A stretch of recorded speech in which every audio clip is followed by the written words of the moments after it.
Hello everyone, welcome to sweet memories. Upcoming రివ్యూలోకి వెళ్ళిపోదాం. Jagadhatri and police officer JD ఇద్దరిని ఒకేసారి చంపాలని, నా పెనివిటిని చంపినందుకు వాళ్ళని చంపి పగ తీర్చుకుంటానని మినిస్టర్ భార్య చాలా కోపంతో రగిలిపోతూ ఉంటుంది. మినిస్టర్ భార్య మీనన్ని తన ఇంటికి పిలిపించి జగదాత్రిని జేడిని ఒకే చోట చంపేలా ఒక ప్లాన్ చెప్తుంది మీనన్కి. మినిస్టర్ భార్య తాయారు. మీనన్ చాలా హ్యాపీగా ఫీల్ అయ్యి, అయితే ఆ ప్లాన్ని అమలు చేస్తాను తాయారు గారు అని చెప్పి అక్కడి నుండి వెళ్ళిపోతాడు మీనన్. ఇది ఇలా ఉండగా నిషికా ప్రాబ్లంని సాల్వ్ చేయడానికి జగదాత్రి అండ్ కేదార్ కూడా నిషికా వెనకాలే పార్క్కి వస్తారు. నిషి, నువ్వురా, నువ్వు అక్కడి నుంచో ఈ బ్యాగ్ మేము తీసుకువెళ్ళి పెడతాం. అప్పుడు ఎవరు ఎలాంటి వాళ్ళో ఖచ్చితంగా అర్థమవుతుంది. దీని వెనకాల ఎవరున్నారో మాకు తెలుసు, కానీ నీ కళ్ళకు కూడా తెలియాలి కదా అని మనసులో అనుకుంటుంది దాత్రి. నిషి, నువ్వు వెళ్ళి కార్లో కూర్చో, ఈ బ్యాగ్ సంగతి మేం చూస్తాం అని చెప్పి ఇంకా కార్లో కూర్చోమని డోర్స్ మొత్తం వేసేసి, ఇంకా అలా డోర్స్ అన్నీ వేసేసేసరికి మొత్తం ఏమి బయటవన్నీ వినపడవన్నమాట నిషికాకి. అప్పుడే ఇంకా దాత్రి జేడీ మోడ్లోకి ఆన్ అయిపోతుంది.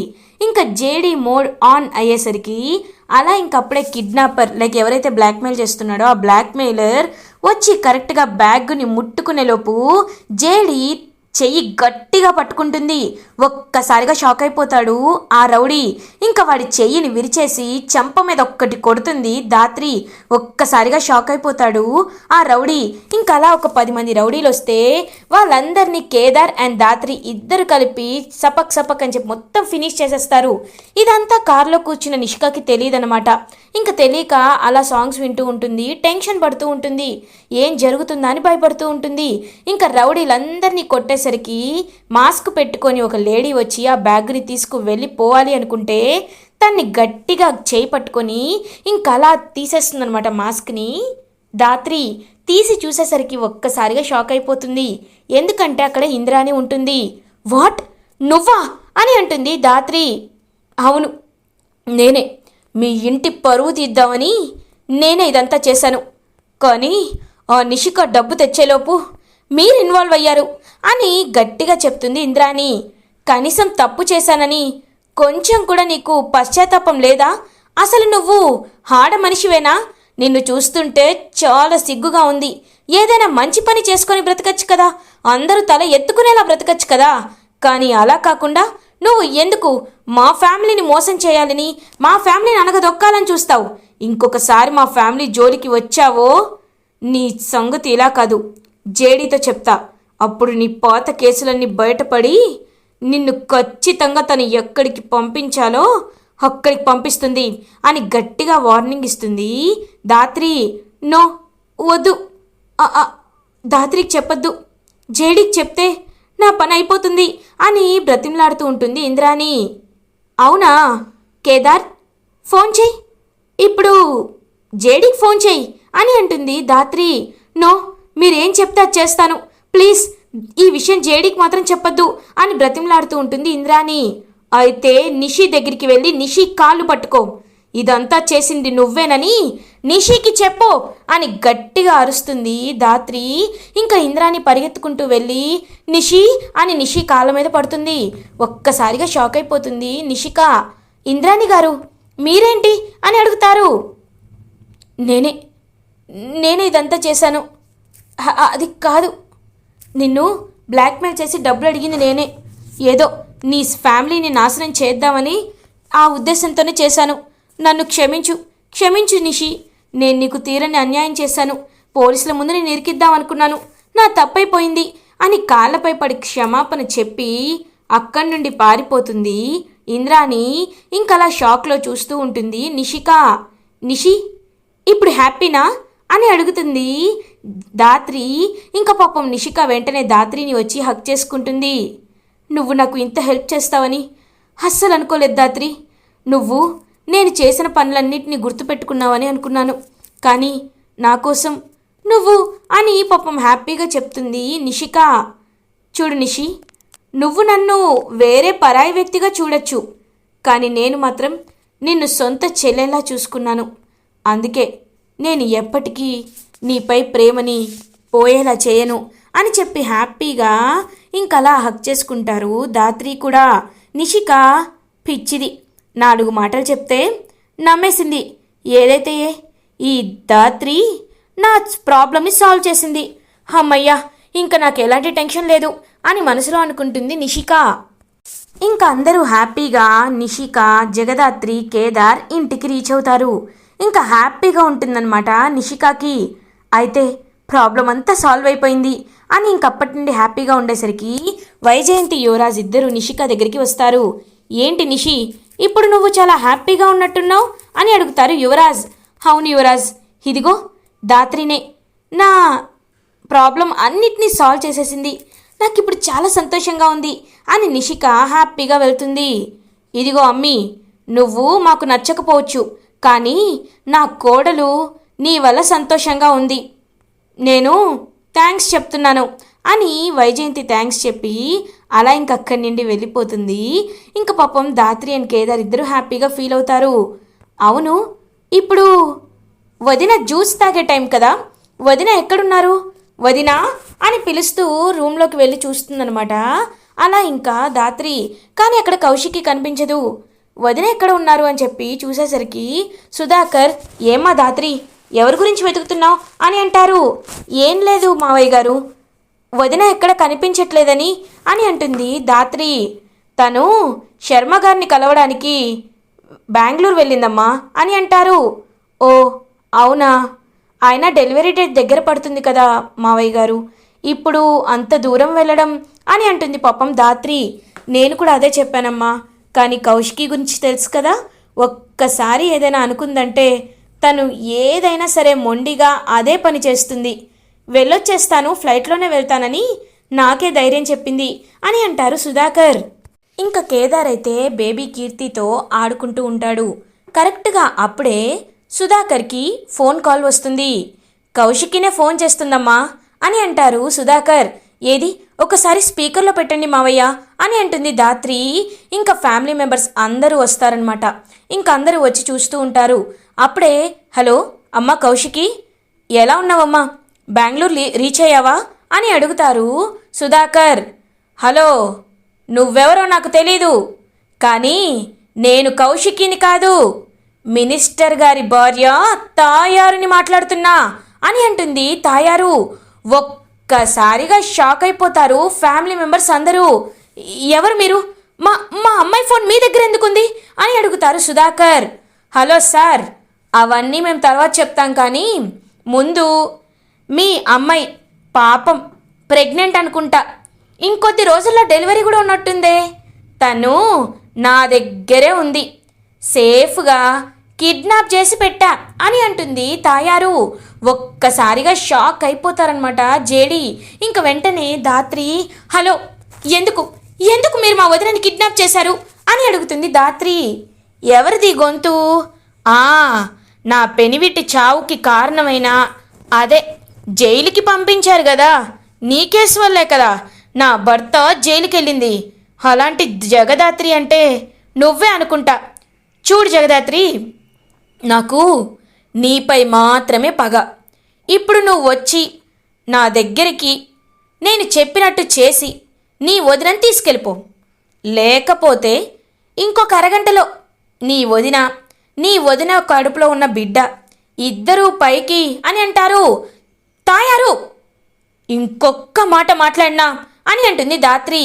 కదా, వినలేకపోతున్నావు కదా, అందుకే చెప్తున్నా. చూడమ్మీ, నువ్వొక్కదానివే రావాలి. నీ వెనకాల ఎవ్వరు వస్తున్నారని నా మనుషులకి డౌట్ వచ్చినా ఇక్కడ నీ వదిన ప్రాణాలు పోతాయి. నా మనిషితో కారు పంపిస్తా, కళ్ళగంతలు కట్టుకొని వచ్చేయి అని కాల్ కట్ చేస్తుంది తాయారు. పాపం ఒక్కసారిగా కుప్పకూలిపోతారు సుధాకర్. మావయ్య, మీరు కంగారు పడకండి మావయ్య అని అంటుంది ధాత్రి. అయినా ఏంటిది, మన కౌశికిని కిడ్నాప్ చేయడం ఏంటి, ఇప్పుడు ఆ మినిస్టర్ భార్య ధాత్రిని రమ్మని పిలవడం ఏంటి, అమ్మాయి దాత్రి, ఇదంతా నీ వల్లే వచ్చింది. మీ అమ్మ కేసు అదొక తలాతోకలేని కేసు. ఆ కేసు మీద పెట్టి పెద్ద పెద్ద వాళ్ళందరినీ లాగావు.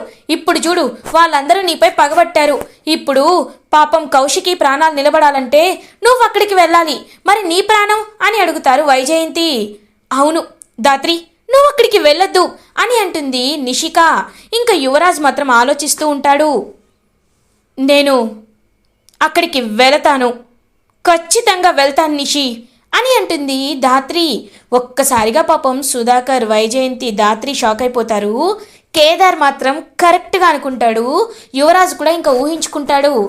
ఇప్పుడు ధాత్రి జేడి ఒకరే అని తెలిస్తే అని ఊహించుకుంటాడు. నో జగదాత్రి, ఇప్పుడు నువ్వు అక్కడికి వెళ్ళడం అవసరమా? అయినా వాళ్ళని ఏం చేస్తారో అని అంటాడు యువరాజ్. చూడు యువరాజ్, భయపడుతూ వెనకడుగు వేస్తే ఎప్పుడు ఓడిపోతాం. తెగించి ముందడుగు వేస్తే పోతే ప్రాణాలు పోతాయి, నా ప్రాణాలు పోతాయి. కానీ వదిన కడుపులో పెరుగుతున్న వారసుడు, ఇద్దరూ సంతోషంగా బయటికి వస్తారు కదా. ఇప్పుడు నాకంటే, నా ఒక్క ప్రాణం కంటే అక్కడ 2 ప్రాణాలే నాకు ముఖ్యం. ఎవరు ఏం చెప్పినా నేనక్కడికి వెళ్తాను అని పాపం రెడీ అవుతుంది ధాత్రి. ఇంకా పాపం ధాత్రి కేదార్ వైపు చూస్తూ ఉంటుంది. వెళ్ళొస్తాను కేదార్ అని అంటుంది. నువ్వు వస్తావనే నమ్మకంతో ఎదురు చూస్తూ ఉంటాను ధాత్రి అని పాపం ఎమోషనల్గా సెండ్ ఆఫ్ ఇస్తాడు కేదార్. ఇటువైపు ఆ తాయారు మాత్రం ఇంకా కుర్చీకి మొత్తం చైర్కి కట్టేస్తుంది. కౌశికిని కట్టేసి తన పక్కనే కత్తితో కూర్చొని, జగదాత్రి రా, నువ్వు ఈ రాక కోసమే ఎదురు చూస్తున్నా. నువ్వు వచ్చాక నీ చేతిలో నీ వదినని నీ చేత్తోనే చంపించి తర్వాత నిన్ను చంపేస్తా అని చాలా క్రూయల్గా నవ్వుకుంటూ ఉంటుంది.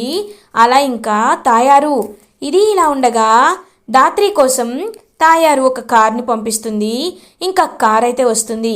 ఆ కార్ ఎక్కేసరికి ఆ మనుషులు అయితే కళ్ళగంతలు కట్టేస్తారనమాట ధాత్రికి. ఇంకా వెంటనే ధాత్రి అయితే చూస్తూ ఉంటుంది పాపం. ఇంకా అలా తనైతే వెళ్తూ ఇంకా ఒక ప్లేస్లో ఆపుతారు. ఒక ప్లేస్లో కార్ ఆపేసరికి మొత్తం చూసేసరికి అంత డెన్ లాగా ఉంటుంది. ఇంకా లోపలికి తీసుకువెళ్తారనమాట మనుషులు. లోపలికి తీసుకువెళ్ళిన తర్వాత కళ్ళగంతలు తీసేస్తారు.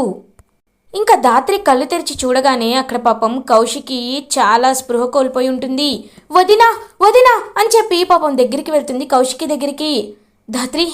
ధాత్రి ఎందుకు వచ్చావు ధాత్రి, ఎందుకు వచ్చావు అని అడుగుతుంది పాపం కౌశికి. వదినా, మిమ్మల్ని ఈ పరిస్థితుల్లో వదిలేసి నేను రాకుండా ఎలా ఉంటాను వదినా? మీరేం కంగారు పడకండి, ఇక్కడి నుండి నేను మిమ్మల్ని తీసుకువెళ్తాను అని అంటుంది పాపం ధాత్రి. అప్పుడే క్లాప్స్ కొడుతూ, అబ్బో కాన్ఫిడెన్స్ చాలా ఎక్కువగానే ఉందే. ఏంటి, నువ్వు ఇక్కడి నుండి మీ వదినని చేతులు కట్టేసిన అమ్మాయిని తీసుకొని వెళ్ళిపోతే మేము చేతకాని వాళ్ళ కూర్చుంటాం అనుకుంటున్నావా అని అంటుంది తాయారు. చూడండి తాయారు గారు, మీ బాధలో అర్థం ఉంది. కానీ మీ భర్త తప్పు చేశాడండి. చంపింది కూడా మేము కాదు కదా. ఇంకా మాపై ఎందుకు పగబడుతున్నారు అని అడుగుతుంది పాపం ధాత్రి. అరెరే, ఒక్క నిమిషం, అప్పుడే కథ అయిపోలేదు. ఇప్పుడు ఆ జేడీకి ఫోన్ చేస్తా. ఆ జేడీ వస్తుంది. వచ్చాక ఇద్దరిని కలిపి అప్పుడు నేను అనుకున్నది చేస్తా అని చెప్పి గట్టిగా చెప్తుందనమాట తనైతే. ఇంకా ఒక్కసారిగా పాపం షాక్ అయిపోతుంది ధాత్రి. ఇంకా వెయిట్ చేస్తూ ఉంటారు. ఫోన్ చేస్తూ ఉంటే ఫోన్ మాత్రం స్విచ్ ఆఫ్ వస్తూ ఉంటుంది. ఇంకప్పుడే కేదార్ దగ్గరే ఫోన్ ఉంటుంది. కానీ ఫోన్ మాత్రం లిఫ్ట్ చేయకుండా అలాగే ఉంచుతాడనమాట కేదార్. ఏంటి, ఈ జేడీకి మ్యాటర్ ముందే లీక్ అయిందా, అందుకే తను లిఫ్ట్ చేయటం లేదా అని అంటాడు మీనన్. ఏమో, అదంతా నాకు తెలీదు. కానీ ఆ జేడీ నా కళ్ళ ముందు ఉండాల్సిందే అని అంటుంది తాయారు. నీ కళ్ళ ముందే ఉంది తాయారు అని ఒక వాయిస్ వినపడుతుంది. ఒక్కసారిగా అటు తిరిగి చూసేసరికి జగదాత్రి షాక్ అయిపోతుంది తాయారు. ఇంకా మీనన్ కూడా అలా చూస్తూ ఉంటాడు. ఏయ్ జగదాత్రి, ఏం మాట్లాడుతున్నావు? అయినా తాయారు, ఎందుకు ఇప్పుడు టైం వేస్ట్ చేస్తున్నావు? ముందు ఆ కౌశికి ప్రాణాలు తీసేస్తే అప్పుడు ఎవరికి జరగాల్సిన శాస్తి వాళ్ళకి జరుగుతుంది. రేయ్ వెళ్ళండ్రా వెళ్ళి తన్ని చంపేయండి అని కౌశికి మీదకి రౌడీలు పంపిస్తూ ఉంటారు. ఇంకప్పుడే కరెక్ట్గా రౌడీలు అలా పరిగెట్టుకుంటూ కౌశికిని టచ్ చెయ్యాలనుకునే లోపు ఆ రౌడీ చేతుల్ని గట్టిగా పట్టుకుంటుంది ఒక చెయ్యి. ఎవరా అని చెప్పి చూసేసరికి జగదాత్రి.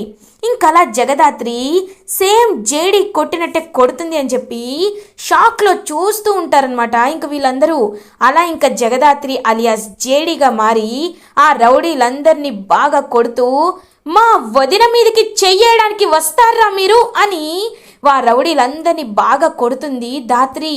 ఇంక కౌశికి అలా పాపం చూస్తూ ఉంటుంది. ఇంకప్పుడే దాత్రిని నేనే, జేడీని నేనే.